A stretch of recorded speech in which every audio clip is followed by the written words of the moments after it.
आज के लेक्चर के अंतर्गत संविधान के जो मौलिक अधिकार पढ़ रहे थे उसमें मैंने अनुच्छेद 20 21 समझ लिया था। आज का जो अनुच्छेद रहेगा वो आर्टिकल 22 यानी 22 जो कहीं ना कहीं निरोध से संबंधित है। ओके, तो उसके बारे में समझेंगे। निरोध एवं गिरफ्तारी के संबंध में संरक्षण, यानी कि निरोध एवं गिरफ्तारी का संरक्षण का अर्थ है यहाँ पर क्या होता है कि कोई व्यक्ति है, यदि भविष्य में किसी स्थिति बनती है कि ये व्यक्ति आपराधिक में संलिप्त हो सकता है, ऐसी स्थिति बन जाती है कि वो आने वाले समय में अपराध कर सकता है जो सार्वजनिक हित के विरुद्ध है, राइट। तो इस समझते हुए, इस संज्ञान में लेते हुए इस व्यक्ति को गिरफ्तार किया जा सकता है। साथ ही साथ इसी में दूसरा प्रयोजन भी दिया गया है कि यदि व्यक्ति स्वयं में अगर गिरफ्तार कर लिया जाता है तो यदि वो अपराध को स्वीकार कर लेता है, ये अपराध को स्वीकार कर लेता है और अपराध वो कर चुका है और अपराध को स्वीकार कर लेता है और न्यायालय द्वारा उसे अपराधी दोषी ठहरा दिया जाता है, तो उस संदर्भ में उसे अलग से संरक्षण दिया जाता है। तो भारतीय संविधान के अंतर्गत कोई भी व्यक्ति है तो उसे मौलिक अधिकार में ये प्रावधान किया गया है कि अनुच्छेद 22 में कि कोई व्यक्ति अगर भविष्य में किसी प्रकार की स्थिति से, भविष्य में किसी प्रकार की अगर ऐसी समस्याओं से अगर वो जूझ रहा है जिसकी वजह से वो अपराध करने के लिए किसी ने उकसाया है या अपराध करने के लिए तत्पर है या ऐसी स्थिति बनती है, राइट, तो उस समय उसे गिरफ्तार किया जा सकता है। और दूसरी कंडीशन इसमें यह भी दी गई है कि यदि व्यक्ति ने अपराध किया है और न्यायालय द्वारा उसे दोषी ठहरा दिया गया है और उसने अपराध को स्वीकार भी कर लिया है, तो उस संदर्भ में अनुच्छेद 22 जो है वो उसे किस प्रकार से संरक्षण देता है, तो इसके बारे में हम थोड़ा समझने का प्रयास करेंगे। देखिएगा, हमारा जो अनुच्छेद 22 है उसमें कुछ महत्वपूर्ण तथ्य दिए गए हैं। जैसे ये कहता है अनुच्छेद 2, निरोध एवं गिरफ्तारी के संरक्षण में, गिरफ्तारी के संबंध में संरक्षण। ओके, निरोध एवं गिरफ्तारी के संबंध में संरक्षण, इसका अर्थ क्या होता है कि निरोध यानी कि निरोध का मतलब ये होता है रोकना। रोकने का मतलब ये है कि अगर फ्यूचर में अगर किसी व्यक्ति द्वारा ऐसा लगता है कि ये व्यक्ति अपराध कर सकता है या ऐसा लगता है कि अपराध करने के लिए इसे उकसाया गया है, किसी स्थिति बनती है, यानी कि आने वाले समय में स्थिति बनती है कि ये अपराध कर सकता है, तो उस व्यक्ति को पहले ही गिरफ्तार कर लिया जाता है। ओके, उस व्यक्ति को पहले ही गिरफ्तार कर लिया जाता है ताकि वह आने वाले समय में ऐसा कोई अपराध ना करे, ताकि सार्वजनिक हित में किसी प्रकार की स्थिति बने या ऐसा कोई ऐसा अनैतिक कृत्य ना करे, ताकि वह आने वाले समय में लोगों के लिए एक काफ़ी जटिल समस्याएं खड़ी कर दे।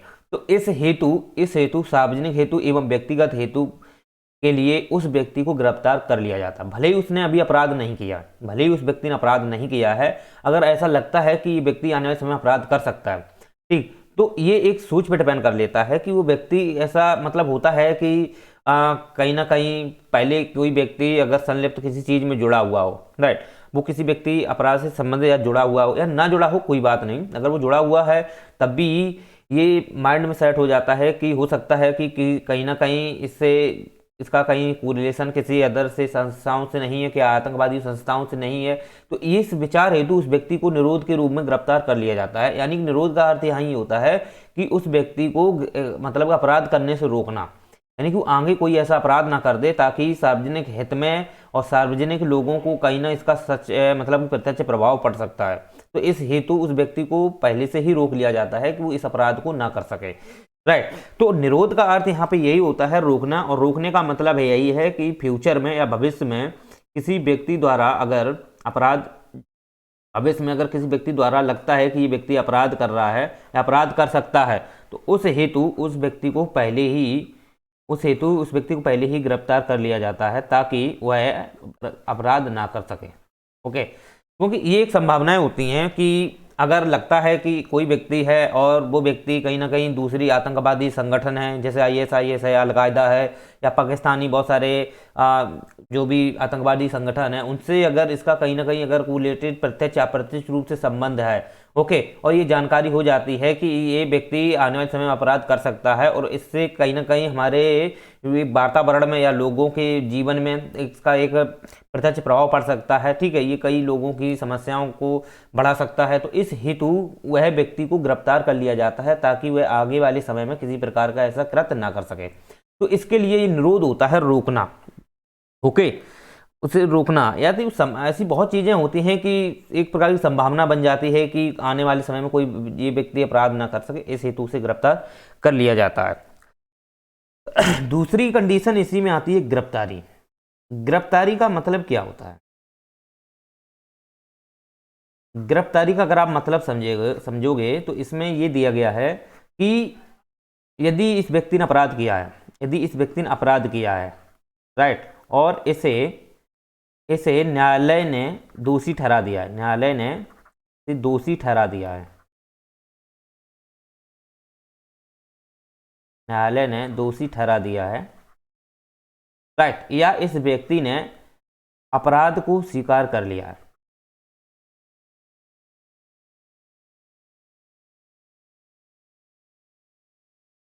तो इस व्यक्ति को गिरफ्तार किया जाता है। तो इस व्यक्ति को गिरफ्तार किया जाता है, यानी कि ये अपराध से पहले गिरफ्तार किया जाता है, जबकि ये अपराध के समय गिरफ्तार किया जाता है या अपराध के बाद में गिरफ्तार किया जाता है। तो ये गिरफ्तारी और निवारक दो प्रकार के प्रयोजन दिए गए हैं इसी के अंतर्गत।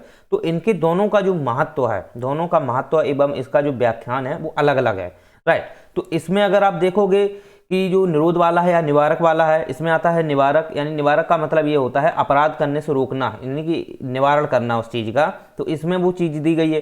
जबकि गिरफ्तारी में फैसले ये दी गए हैं कि यदि व्यक्ति ने अपराध किया है या अपराध उसने स्वीकार कर लिया है, तो अगर या उसे दोषी ठहरा दिया गया है किसी सक्षम न्यायालय द्वारा, तो उस व्यक्ति पर केस होगा, मुकदमा होगा, तो उस अकॉर्डिंग उसे सजा दी जाएगी। तो उसमें भी इसको प्रयोजन दिए गए हैं, संरक्षण दिए गए हैं। और जैसे कि मैंने अनुच्छेद 20 पढ़ा था, उसमें भी दोष सिद्ध ठहराने की बात थी, लेकिन इसमें थोड़ा बेसिकली अंतर देखने को मिलता है, ओके।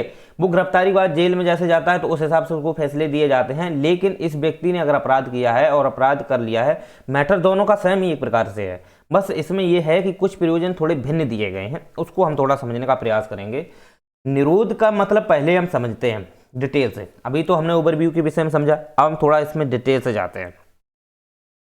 जैसे आप जानते हो कि कोई व्यक्ति है, राइट, कोई व्यक्ति है, अगर उसने कभी अपराध किया हो या अपराध ना किया हो, अगर लगता है या किसी मतलब कि पार्टिकुलर किसी व्यक्तियों को लगता है, सामूहिक रूप से किसी को लगता है कि ये व्यक्ति आने वाले समय में अपराध कर रहा है या अपराध कर सकता है, तो उस व्यक्ति को गिरफ्तार कराने के लिए मतलब कि सूचित किया जा सकता है।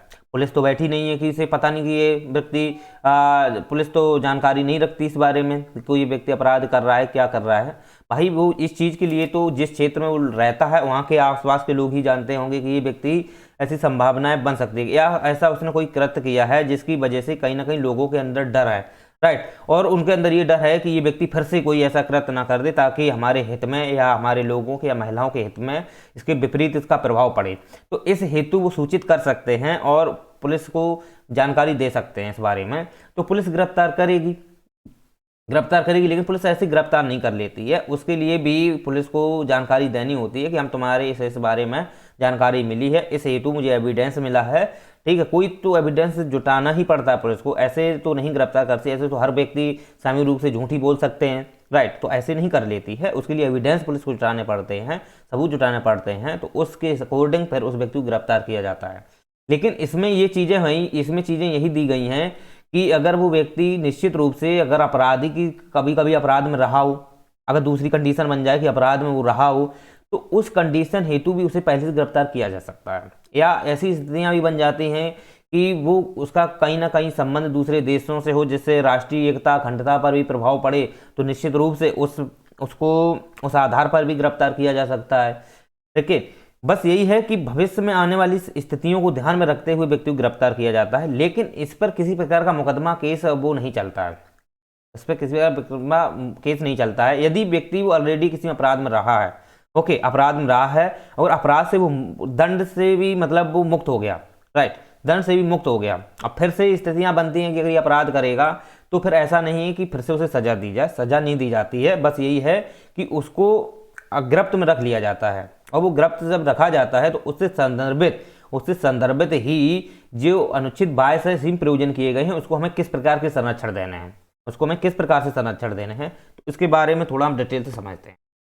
देखिए अगर किसी व्यक्ति को गिरफ्तार करते हैं, ठीक, यानी कि संभावना के तौर पर गिरफ्तार करते हैं, सार्वजनिक हित के लिए गिरफ्तार करते हैं किसी व्यक्ति को, राइट, तो इसके लिए अनुच्छेद जो 22 है वो कुछ संरक्षण की व्यवस्था करता है।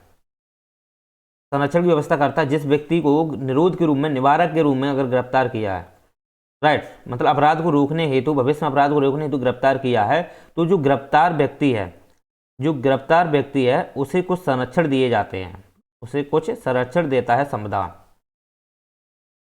और वो संरक्षण क्या है आप थोड़ा समझ लो। जैसे पहला संरक्षण की बात करते हैं, तो पहला जो संरक्षण है वो देता है, अगर किसी व्यक्ति को गिरफ्तार किया गया संभावना के तौर पर, तो उस व्यक्ति को अधिकतम 3 माह तक आप हिरासत में ले सकते हैं। यानी कि उस व्यक्ति को अधिकतम 3 माह तक हिरासत में ले सकते हैं। ओके, राइट, तो 3 माह तक हिरासत में ले सकते हैं।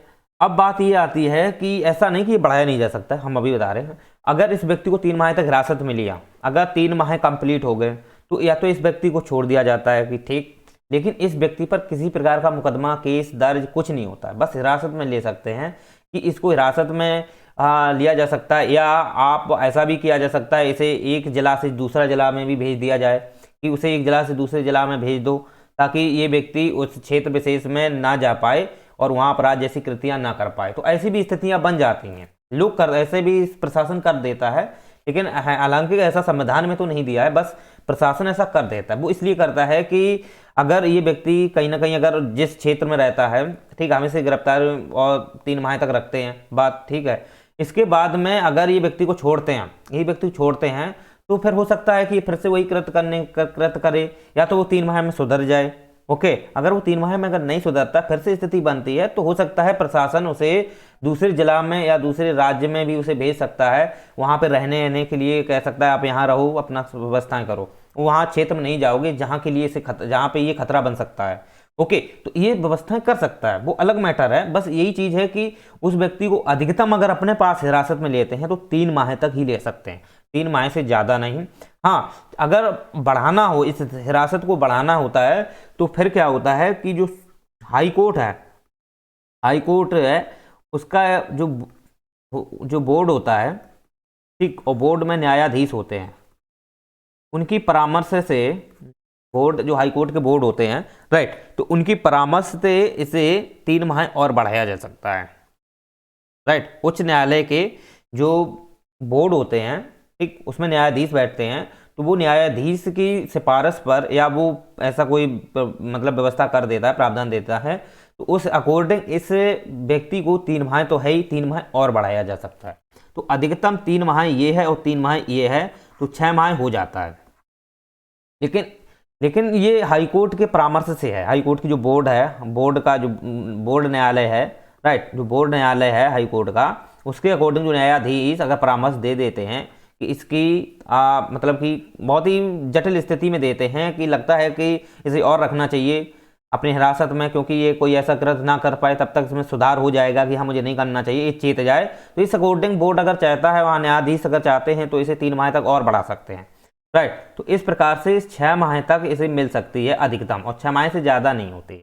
बस ये याद रखना, 3 माह अधिकतम है, 3 माह हाई कोर्ट द्वारा बढ़वाया जा सकता है। हाई कोर्ट अगर न्यायालय अगर चाहते हैं तो उस हिसाब से बढ़ा देते हैं न्यायाधीश। ओके, तो पहला तो संरक्षण ये दिया जाता है। दूसरा संरक्षण इसमें ये है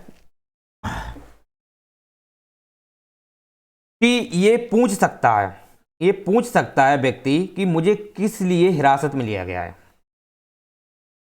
ठीक, ये स्वतंत्र है इस चीज के लिए कि वह पूछ सकता है कि मुझे किस लिए हिरासत में लिया गया है।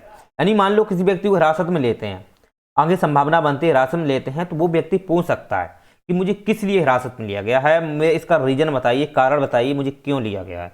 तो फिर ये पुलिस को बताना होता है, और जब तक पुलिस बताएगी नहीं उसे गिरफ्तार नहीं कर सकती, उसे टच नहीं कर सकती है। पुलिस को ये बताना होता है कि मुझे किस लिए गिरफ्तार, तुम्हें किस लिए गिरफ्तार किया जा रहा है, किस उद्देश्य के लिए किया जा रहा है। तो ये बताते हैं कि हम आपको सार्वजनिक हित के लिए, हम आपको सार्वजनिक हित के लिए गिरफ्तार करना चाहते हैं। अब वो सार्वजनिक हित जैसे कैसा क्या हो सकता है, जैसे जनता का इसमें हित छड़ा, जनता का हित, राइट, जनता के हित का मतलब होता है जनता के जो भी मौलिक अधिकार हैं इसमें सभी छिपे होते हैं, राइट, तो जनता को हित को ध्यान में रखना पड़ता है, तो वो एक सार्वजनिक है, या जनता के जो भी मौलिक अधिकार हैं या जनता के जो भी अपने विषय हैं, ओके, या उनसे संबंधित जो भी उनकी अपनी एक बिजनेस या पृष्ठभूमि है उससे संबंधित अगर सार्वजनिक हित है होता है, राइट, तो उस हेतु पुलिस कह सकती है कि हम सार्वजनिक हित के लिए आपको हम गिरफ्तार कर रहे हैं।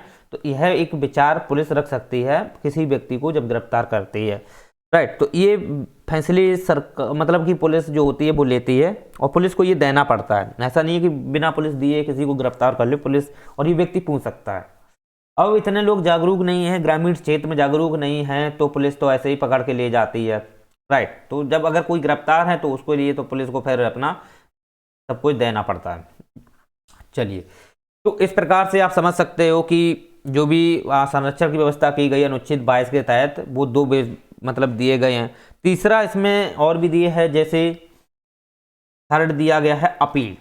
आपको स्वतंत्रता है कि आप न्यायालय में जाकर के, आप न्यायालय में, चाहे वो न्यायालय हाई कोर्ट हो चाहे वो सुप्रीम कोर्ट हो, वहां आप अपील दायर कर सकते हैं, राइट, वहां आप अपील दायर कर सकते हैं।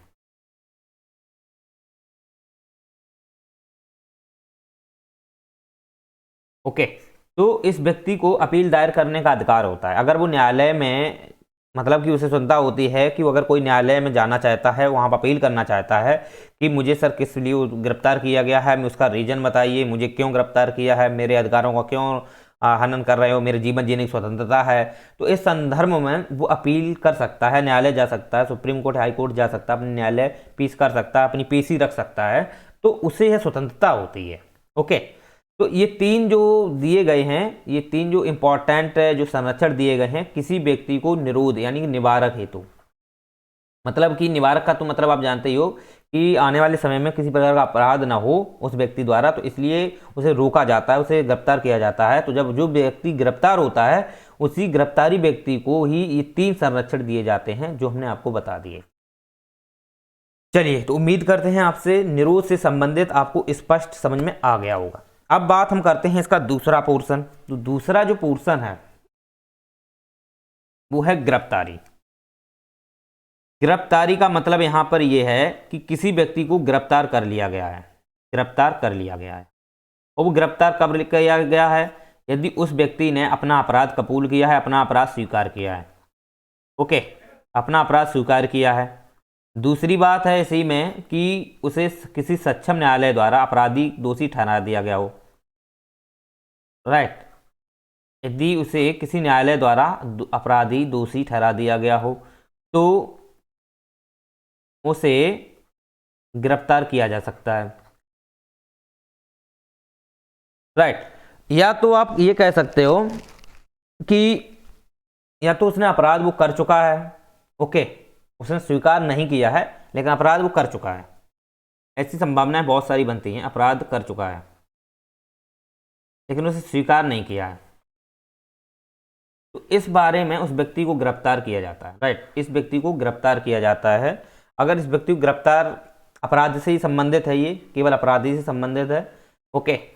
अब ये व्यक्ति जो है किसी ऐसी कृतियों से संलिप्त है या किसी जैसे कि विस्फोटक पदार्थों से इसने किसी का मर्डर किया है, या ऐसी मतलब बहुत सारी स्थितियां देखने को मिलती हैं हमारे समाज में, तो ये लोग कहीं ना कहीं आपराधिक संलिप्तियों से लिप्त होते हैं और अपराध करते हैं, इसकी जानकारी मिल जाती है, अपराध या तो ये अपराध हुआ है, ठीक है, और ये स्वीकार भी कर लेता है, या किसी सक्षम न्यायालय द्वारा जांच पड़ताल ट्रायल चलने के बाद उस पर अपराधी दोषी ठहरा दिया जाता है। तो ये जो गिरफ्तार व्यक्ति है, राइट, ये जो गिरफ्तार व्यक्ति किया जाता है, तो इसको देखा जाए तो दो प्रकार से आप इसे समझ सकते हो।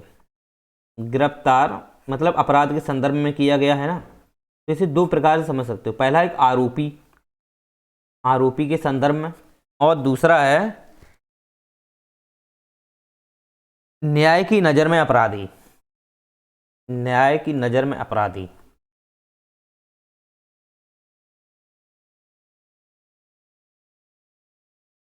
न्याय की नज़र में अपराधी। पहला है आरोपी। आरोपी का मतलब यही होता है कि ये नज़र, न्याय की नज़र में अपराधी नहीं है अभी, क्योंकि इसका अभी फैसला न्यायालय तक नहीं गया है, तो ये आरोपी है एक प्रकार से। ये आरोपी या तो कि समाज के दृष्टिकोण से है, या पुलिस के दृष्टिकोण से है, या ये स्वयं में ये जानता है कि हम स्वयं एक अपराधी हैं। ओके, तो इस हेतु ये अपराधी है, आरोपी है, इससे अपराध किया है इसलिए आरोपी है। और न्यायालय की नज़र में भी है, जैसे कि ये आरोपी तो है ही, तो इसलिए न्यायालय की नज़र में भी ये अपराध मतलब घोषित कर दिया जाता है, तो उस अकॉर्डिंग इसे सजा दी जाती है। अब जब इस व्यक्ति को सजा मिलती है तो फिर सुनना मेरी बात, इसको सजा दी जाती है तो इसे अनुच्छेद जो 22 है, अनुच्छेद जो 22 है, 22 के तहत इसे संरक्षण दिया जाता है। ठीक, अब इस व्यक्ति को क्या संरक्षण दिए गए हैं, जिसने अपराध किया है और गिरफ्तार भी है, ठीक है, तो इसे संरक्षण क्या दिए गए हैं? इस व्यक्ति को संरक्षण दिए जाते हैं कि इसको पहला संरक्षण ये जाता है गिरफ्तारी का कारण बताना। राइट, गिरफ्तारी का कारण बताना। और ये पूछ सकता है कि मुझे गिरफ्तार किया गया है, कारण बताओ इसका, मैंने क्यों गिरफ्तार किया गया है। तो फिर पुलिस वही एविडेंस ये सब कुछ दिखाएगी कि लो तुमने अपराध किया है, ये किया है, वो किया है, तो इसके बाद गिरफ्तार किए हैं। राइट, तो एक तो ये फैसला दिया जाता है, व्यक्ति स्वतंत्र होता है तो पूछ सकता है कि मुझे किस उद्देश्य से गिरफ्तार किया गया है। ओके, और दूसरा है कि उसको अपराधी घोषित कर दिया गया। राइट, अपराधी घोषित कर दिया गया है, अब उसको जेल में जाना है, तो उससे पहले न्यायालय में भी लड़ना होता है, तो न्यायालय में भी उससे लड़ेगा जाके, वो सब वहाँ पे जाएगा, अपना केस लड़ेगा, सब कुछ करेगा, ट्रायल चलेगा, इसके बाद केस लड़ेगा। राइट, तो वहाँ पर इस व्यक्ति को अपने मनपसंद के, अपने मनपसंद का, मनपसंद का वकील चुनने का अधिकार होता है। वकील चुनने का अधिकार होता है। ऐसा नहीं है कि सरकार चुने या कुछ भी चुने। राइट, वो अपने मन से चुन सकता है, उसे जो अच्छा लगे उसे वकील को चुनने का इसे अधिकार होता है, वो चुन सकता है, अपना उसे अपना केस लड़ा सकता है। तो इस हेतु वह अपने मनपसंद का भी वकील चुन सकता है, तो ये भी अनुच्छेद 22 के तहत संरक्षण दिया गया है। राइट, तीसरा जो है इसी में है 24 घंटे के भीतर, 24 घंटे के भीतर, ओके, 24 घंटे के भीतर सक्षम न्यायालय में पेश करना होता है। सक्षम न्यायालय में पेश करना होता है। तो वहां पे जब 24 घंटे में उसे पेश करना होता है, ये अनिवार्यता है। राइट, ये 24 घंटे में उसे पेश करना ही है। और इसके बाद वहां पर जो सक्षम न्यायालय के जो न्यायाधीश होते हैं, राइट, सक्षम न्यायालय के न्यायाधीश होते हैं, वो इस पर अपना फैसला सुनाते हैं। ओके, अब उनको लगता है कि ये ठीक है, अगर हाँ ये अपराधी है, सब कुछ है, तो इसे फिर आगे भी सजा का प्रावधान किया जाता है, फिर आगे भी और फैसले लिए जाते हैं, सब कुछ किए जाते हैं। अगर ये लगता है कि उनको लगता है कि नहीं है, ऐसा अपराधी नहीं है, तो फिर इसकी जानबूझ के सब मतलब डाटा जुटा के अगर लगता है नहीं है तो फिर से छोड़ भी दिया जाता है। लेकिन फिर भी बहुत सारे फैसले न्यायालय भी सुनाता है।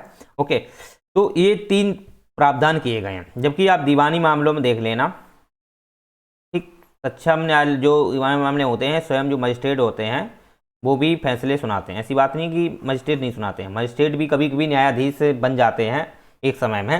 राइट, तो वो भी फैसले सुनाते हैं, लेकिन वहाँ पे सबसे ज़्यादा जो काम होता है आपराधिक मामलों में वो जज का होता है। वहाँ के जो सक्षम न्यायालय के जो जज होते हैं, न्यायाधीश होते हैं, वो ही इस चीज़ को लेकर फैसला सुनाते हैं। तो 24 घंटे के भीतर सक्षम न्यायालय में इस को पेश करना होता है।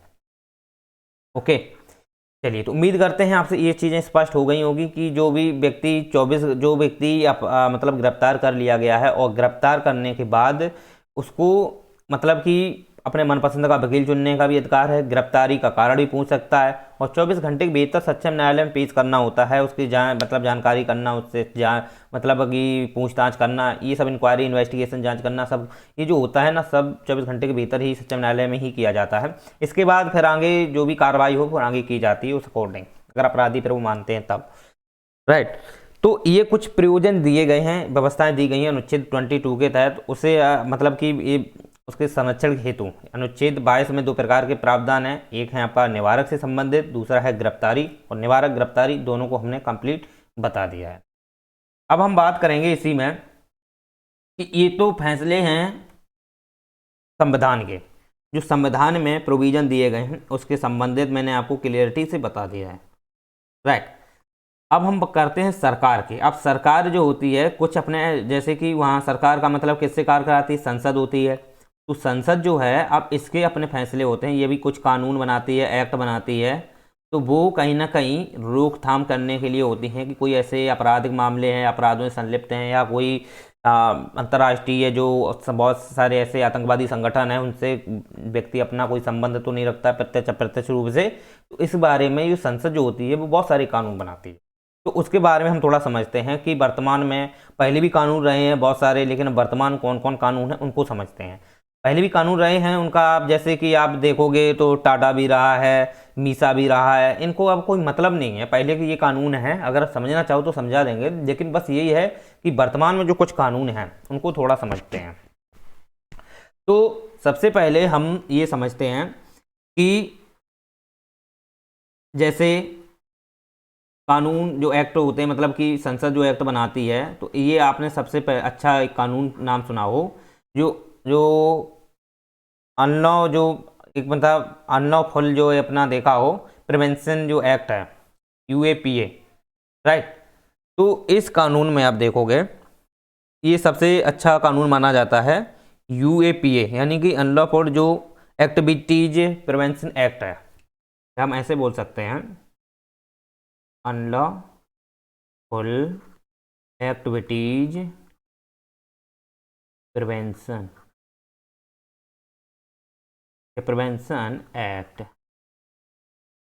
गैर कानूनी गतिविधियां रोकथाम अधिनियम, गैर कानूनी गतिविधियां रोकथाम अधिनियम। ये हमारे देश में बहुत ही महत्वपूर्ण एक एक्ट है, इसके तहत सजाएं दी जाती हैं, राइट। और ये निवारक निरोध के तरीके से ये काम एक प्रकार से करता भी है। तो गैर कानूनी गतिविधियां यानी कि ऐसे कानून, ऐसी गतिविधियां हैं जो अनलीगल हैं, लीगल नहीं है, मतलब कानूनी नहीं है, अनलीगल है, वो गैर कानूनी है। तो उनको रोकने के लिए ये अधिनियम लाया गया था, राइट। 1967 में ये अधिनियम लाया गया था, जो गैर कानूनी गतिविधियों रोकथाम से जो व्यक्ति संलिप्त हैं, गैर कानूनी गतिविधियां, जैसे कि आप 1967 में लाया गया था। तो ये किन किन क्षेत्रों को काम करता है, जैसे कि आप जानते हो गैर कानूनी गतिविधियां का मतलब होता है एक बाहरी क्षेत्र, राइट, और आंतरिक क्षेत्र, दो प्रकार से काम करता है, राइट। बाहरी क्षेत्र आप जानते हो कि ऐसे बाहरी जो भी लगता है कि हमारे कुछ शत्रु देश हैं, राइट, आप शत्रु देशों से संबंध बनाए हो, या आप उन क्षेत्रों से आतंकवादी संगठनों से जुड़े हो, या कुछ ऐसे संगठन हैं या कुछ ऐसे संस्थाएं हैं जो आतंकवाद से कहीं ना कहीं संलिप्त हैं, या अराजकता जैसी भ्रष्टाचार समस्याओं को बढ़ावा दे रही हैं, या सांप्रदायिकता को ज़्यादा से ज़्यादा बढ़ावा दे रही हैं।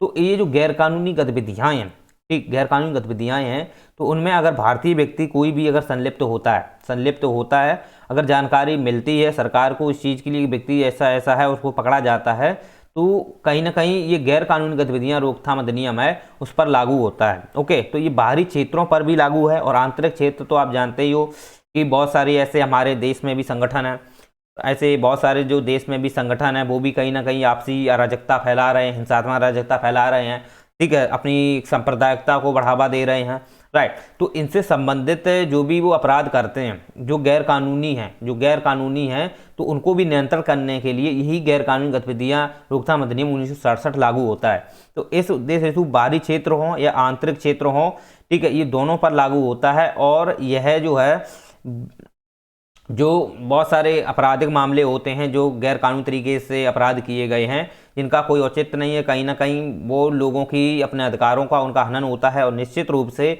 उससे देखा जाए तो हमारे देश की एकता, अखंडता एवं बंधुत्व में कमी आती है। तो इस वजह से उस व्यक्ति को गिरफ्तार किया जाता है और उसे गैरकानूनी गतिविधियां रोकथाम अधिनियम के तहत जो भी प्रोविजन किए गए हैं उस हिसाब से उसे दंड दिया जाता है। तो ये विवरण जो दिया गया है गैरकानूनी गतिविधियां रोकथाम अधिनियम 1967 के तहत।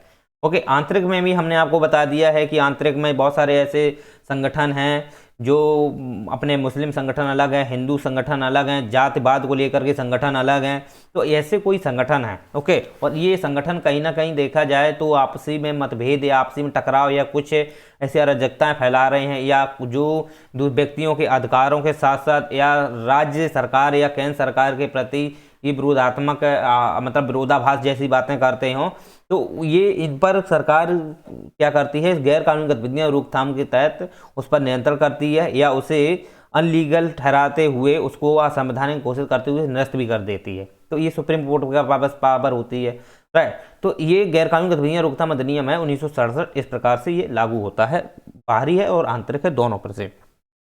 चलिए, तो आंतरिक में तो आपने देखा कि बहुत सारे अभी केरल कर्नाटक वाले जो क्षेत्र में बहुत सारे ऐसे संगठन हैं जो अपराध प्रवृत्ति के हैं, ठीक है, और वो कहीं ना कहीं दूसरे देशों से भी अपना जुड़ाव रखते हैं, और या तो फिर वो एक राज्य दूसरे राज्य से अपनी एक मुस्लिम धार्मिक संप्रदायता को बढ़ावा देने के लिए भी है।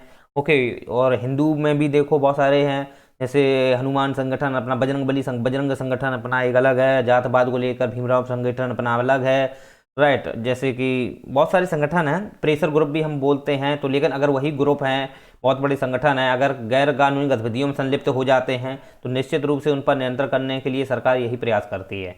तो आप ये चीज़ें समझ सकते हो। इसके बाद जैसे हम इसका एक दूसरा नाम इसे और बोलते हैं यूपा। यूपा का मतलब यही है, UAPA, ओके। दूसरा आप देखोगे इसमें तो संशोधन होते रहते हैं, 2008 में हुआ, 10 में हुआ, 2019 में हुआ, संशोधन निरंतर होते रहते हैं, बदलाव करते रहते हैं। तो वो आप अपने करंट अफेयर बेस पे आप पढ़ सकते हो, ओके। बस बेसिक था, मैंने वो आपको समझा दिया है। अब इसी के अंतर्गत आप देखोगे कि मीसा भी रहा है। तो मीसा मेंटेनेंस जो इंटरनल जो सिक्योरिटी एक्ट था, ओके, लेकिन ये 1978 में ख़त्म कर दिया है, 1971 में ही आया था, 1978 में से ख़त्म कर दिया था। बस ये उस समय मतलब मीसा आया था जब जयप्रकाश नारायण में देखा हो आपने, बहुत सारे आंदोलन जो जयप्रकाश नारायण के मतलब कि अस्तित्व में हुए थे, तो उस पर नियंत्रण करने के लिए मीसा एक प्रकार का देखा जाए तो आंदोलन पर बहुत बड़ा आंदोलन हुआ था जयप्रकाश नारायण के मतलब नेतृत्व में।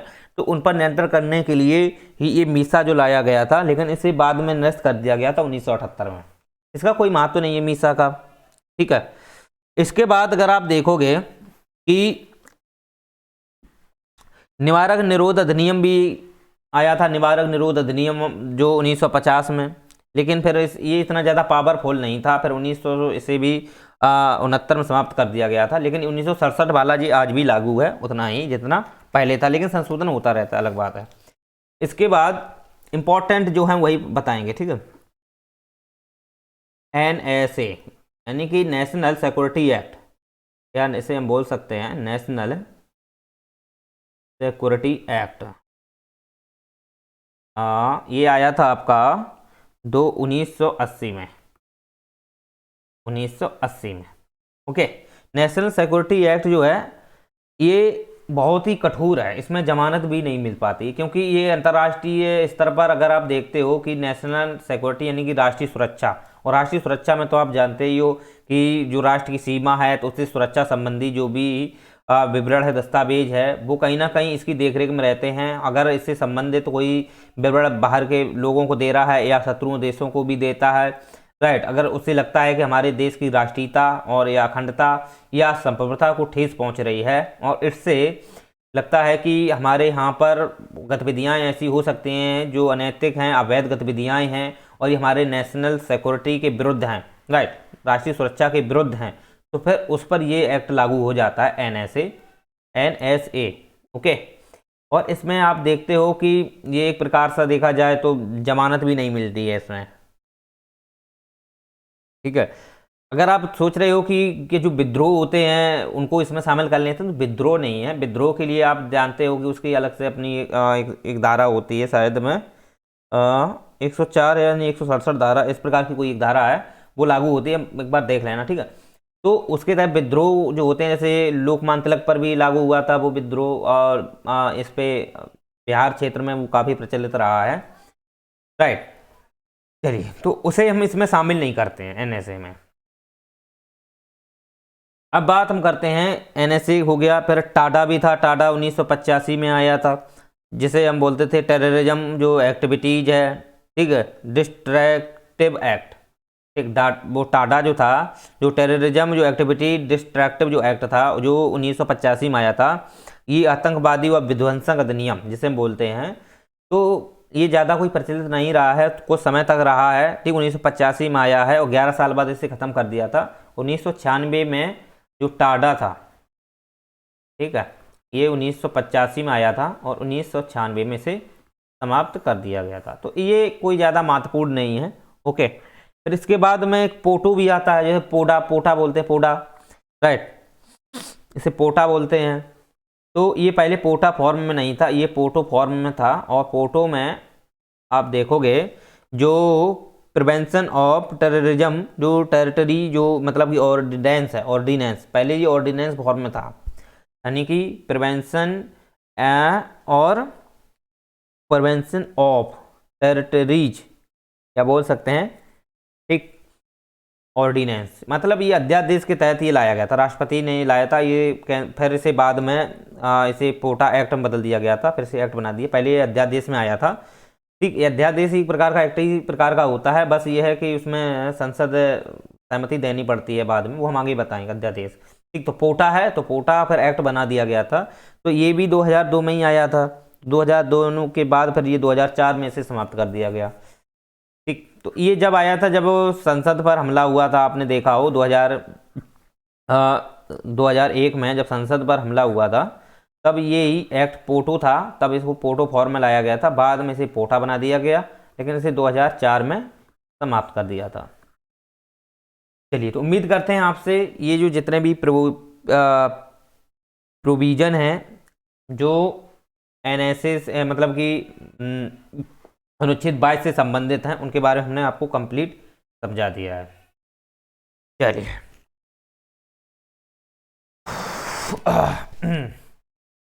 तो अनुच्छेद 22 आपको समझ में आ गया, इससे संबंधित जितने भी एक्ट हैं या जो कानून हैं सरकार के, वो भी हमने आपको समझा दिए हैं, राइट। अब और भी है, जैसे एसआईटी आप देख लो, स्पेशल इन्वेस्टिगेशन टीम है, वो मतलब जब मुंबई हमला 2008 में हुआ था, इसके बाद गठित की गई थी, तो वो भी काम करती है आतंकवाद से संबंधित, तो वो ज़्यादातर आप देखा हो तो वो उसमें भी काम करती है, और बहुत सारी आर्थिक क्षेत्र में भी वो काम करती है, जो कहीं ना कहीं लोगों की जो भी जो मनी लॉन्ड्रिंग से संबंधित जो काम होते हैं उन पर भी नियंत्रण करने का वो प्रयास करती है, तो उसे भी पढ़ सकते हो, ठीक है। राज्य स्तर पर देखा वो सीआईडी होती है, जो क्रिमिनल इन्वेस्टिगेशन डायलॉग जो देखा जाए डिपार्टमेंट होता है, जो क्रिमिनल इन्वेस्टिगेशन डिपार्टमेंट सीआईडी राज्य स्तर पर होती है, तो वो भी मतलब एक प्रकार से राज्य स्तरीय काम करती है। और केंद्र पर तो सीबीआई भी होती है, सेंट्रल जो इन्वेस्टिगेशन ब्यूरो, राइट, तो वो जानते ही हो, वो काम करती ही है, ओके। तो इस प्रकार से आप समझ सकते हो कि काफ़ी हमारे यहाँ पर व्यवस्थाएं की गई हैं रोकथाम के लिए। अनुच्छेद 23 और 24 इसको समझते हैं। अब ये है, अभी तक मैंने पढ़ा था स्वतंत्रता का अधिकार 1922, इसके तहत हमने कंप्लीट पढ़ा लिया। 19 बता दिया है, अब व्यक्ति में स्वतंत्रता से संबंधित 6 प्रावधान थे।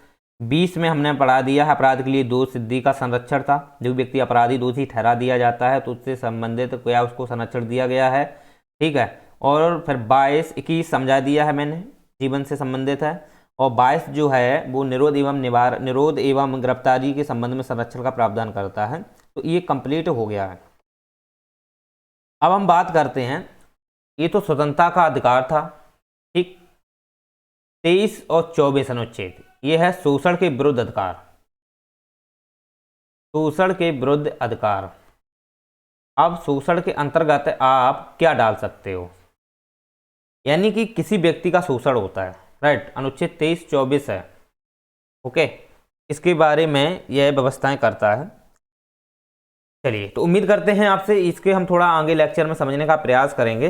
अभी के लिए इतना ही काफ़ी है।